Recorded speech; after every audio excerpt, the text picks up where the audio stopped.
So, Gibson have bought Mesa Boogie. Okay. So if you guys weren't aware, yesterday it was announced that Gibson have bought Mesa Boogie. And it's fair to say Gibson have had a bit of a troubled time over the last decade or so. It's been a real roller coaster for them as a company. When Henry Juskowitz was CEO, Gibson were going through a bit of a tough time. There were all kinds of issues around quality control.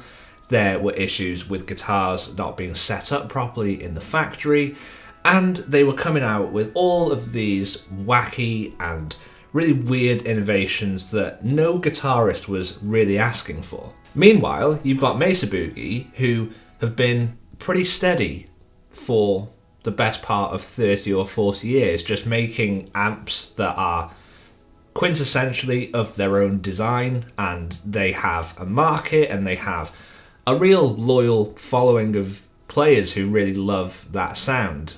Think of your Mark IVs, your dual rectifiers. I mean, these amps have been seen by hundreds of thousands, if not millions of people over the years. One thing I can pretty much guarantee is that Mesa Boogie are going to carry on being Mesa Boogie. I don't imagine there's going to be a massive rebrand there. I think this is purely just a case of Gibson wanting to use Mesa Boogie for their resources, for their R&D infrastructure. And for Mesa Boogie, it's a great move because now they have access to more distribution. They'll be able to get their amps to more far-flung areas of the world where they aren't currently retailers, because the thing with Mesa Boogie is that they aren't necessarily entirely global. There are parts of the world where Gibson have retailers that Mesa Boogie don't. So I think Mesa can just lean on Gibson and get Gibson to plug them into those areas and fill those gaps. I mean, I think it's pretty beneficial for them. And rumour has it, it's alleged, I don't know this for sure, but I think in recent years Mesa Boogie have struggled financially. I think they have been in troubled waters for a while with some of their finances. So again, having this kind of injection of capital from Gibson, I think that's going to be really good for Mesa. They can feel a little bit more assured in themselves. They can maybe start to then develop the things and invest in the things they want to invest in, knowing that they have the support of Gibson, who have pretty much got their back now. Now, a couple of years ago, Gibson appointed a new CEO and things really started to change. And Gibson went into a direction that I think everybody was wanting Gibson to go in. Now, my experience with Gibson came during that, we will call it the Henry era of Gibson, and I had a Gibson ES guitar with those Robo tuners. I don't know if you remember those, but those were the kind of motorized tuning pegs that automatically tuned your guitar. And quite frankly, they just didn't work.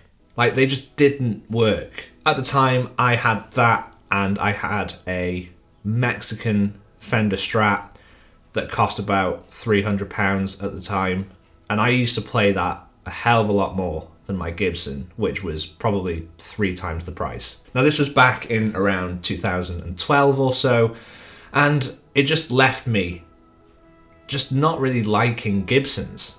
It kind of pains me to say it, because Gibson have got such a great history of great guitars and great guitar tones. But over the last few years, I've become a little more curious about Gibson. I'm a bit more open-minded.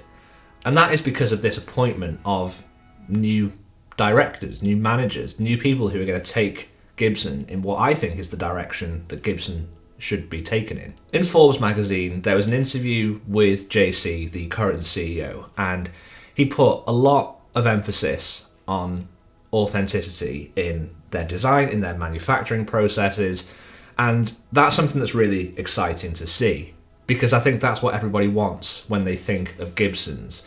You want authenticity. You don't want all of these gimmicks. You want Les Pauls, you want ES335s, Firebirds, SGs.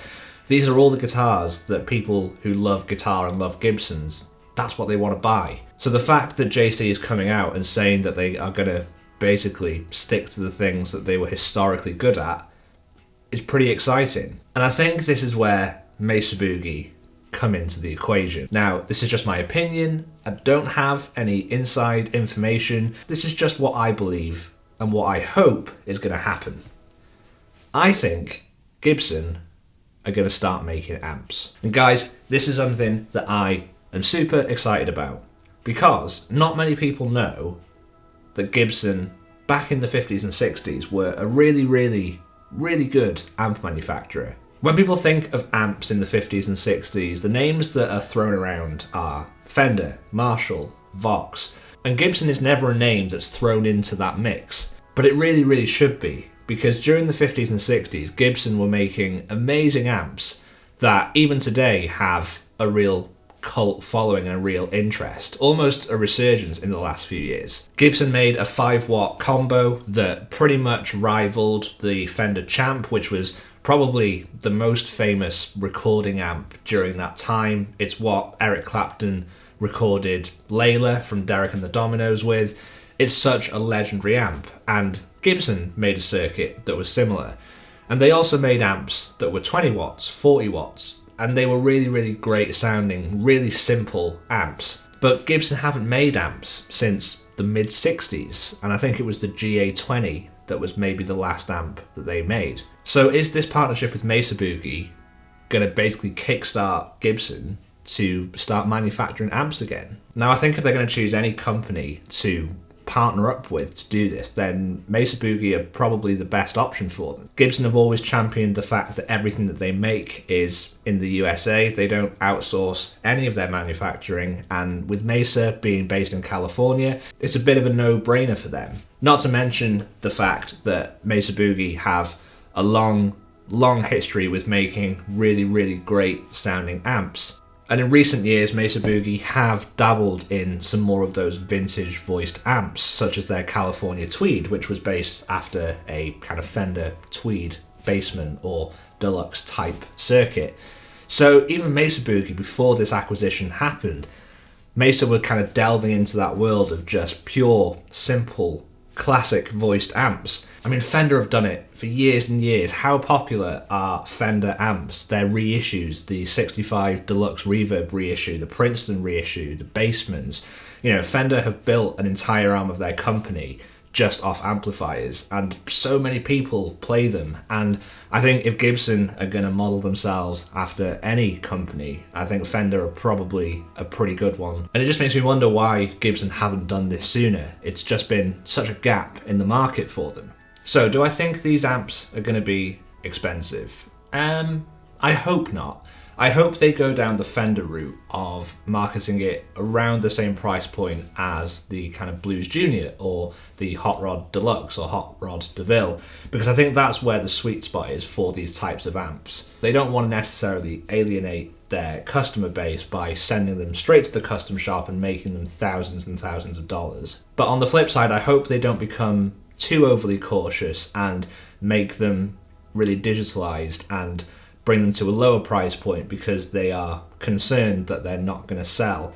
Because I feel like those original Gibson amps have such a cool vibe and mojo about them that I think it needs to just be a simple valve circuit with a 10-inch speaker, and it's just what it needs to be. Anyway, those are my thoughts. Let me know in the comments below if you think this is a good move for either company. What do you think the future looks like for these two brands? Really interested to hear your thoughts. Thanks so much for watching the video, guys, and I will see you tomorrow for another one.